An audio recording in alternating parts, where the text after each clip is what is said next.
Hello everyone, welcome back. I'm Jemima, this is Free from Nuts, and today I'd like to talk about my development again. First of all, let me apologise for A, not having any makeup on, B, not shaving, C, still being in my onesie.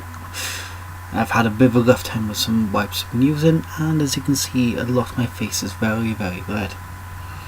That's in the fact that I need to replace my razor blade, but I don't get paid till next week, so there's a few mitigating things in that factor. So today I've received a letter from my doctors detailing that I've been put forward to see the gender identity clinic in London, and that I've been passed on to the gatekeeper. This is the person who decides just how much funding you are eligible to get on a person-to-person basis.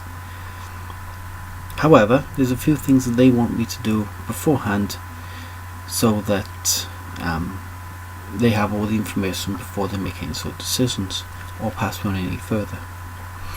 Those are the following, which I will explain so that everyone's clear about what's going to happen. First of all, they'd like me to have a physical examination to see if there's any signs or stigmata of a physical or endocrine disorder. Now, what that is, the endocrine system is a network of glands that produce and release hormones that help control many important body functions. So it's about seeing if any of my glands are bigger than normal. If they're smaller, I don't imagine it'll be smaller, but it might be more likely going to be bigger, because that might explain that there's just a hormone imbalance or chemical imbalance, which might explain my feelings. It might also prevent me from having things like the hormone replacements, which would be it would be really frustrating. That would be, to be fair. Then there's a lot of blood tests I need to have done. And when I say a lot of blood tests, I don't mean a lot of blood tests. It's like 2, 4, 6, 7, 8 blood tests need to be done before I can be passed on. So yes, that is quite a lot. But I'd also like to say that I have to go all the way to London. This is, go back into the screenshot. This is from Wales. This is across 2 countries that have a simple appointment. You know, this isn't exactly a short distance.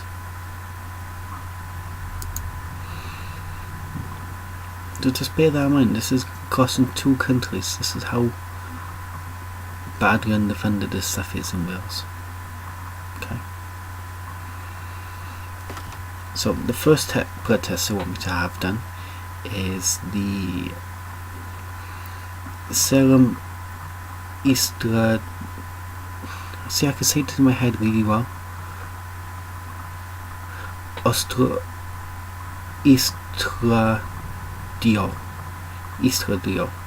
I'm going to call it that. Basically, it's a steroid. It's an estrogen. It's also the primary female sex hormone. So what they're doing is they're looking for the number of that within my blood. I don't know whether it needs to be high, whether it needs to be low.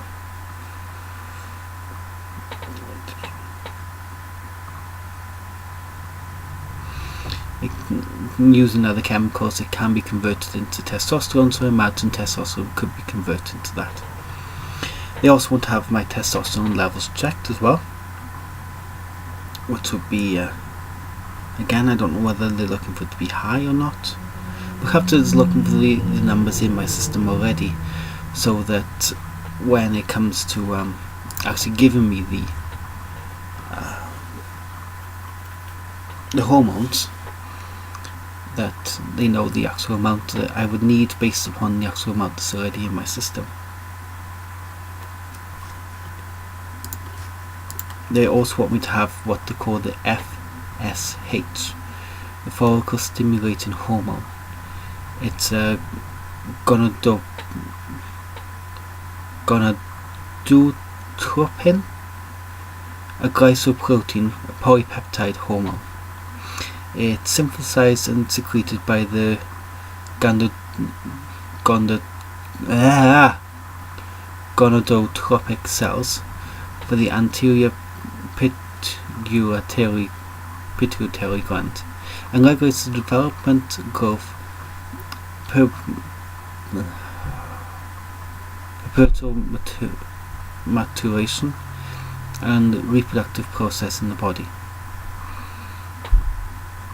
It's also a luteinizing hormone, work together in the reproductive system. There's prolactin test, which is the leukotropic hormone. It's a protein which is best known as role in producing breast milk effectively. The T4, which is for the thyroid. FBC, a full blood count, which is fairly standard. U&E, urea and electrolytes, and the LFT, the liver function test. Which again, those last four are fairly standard blood tests. If you're going to do blood tests, you check everything. The worst part about all this was I've been practicing saying those things, and so hopefully, come Monday, I will be calling my doctors. I will be arranging to have all of these tests done. Hopefully it shouldn't be too long till I get the results back. Hopefully the results will be within the ranges that they're looking for. Because if it is within those ranges, and hopefully things will be a lot easier. I do know some people who can't have hormones because of the fact that it will cause them to have seizures. And if I'm honest with you, that does scare me a little bit. The fact that to know that I am so close to having that next step, and I don't believe they will carry on with surgeries and such if you can't have the hormones. So it is still a very massive step with a lot of negativity, a lot of possibility, and a lot of probability attached to it.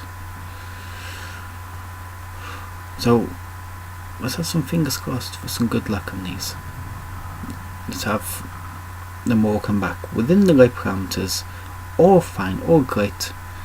That the appointment in London will be easy enough. The gatekeeper offers me enough for my SRS, which I imagine it will do.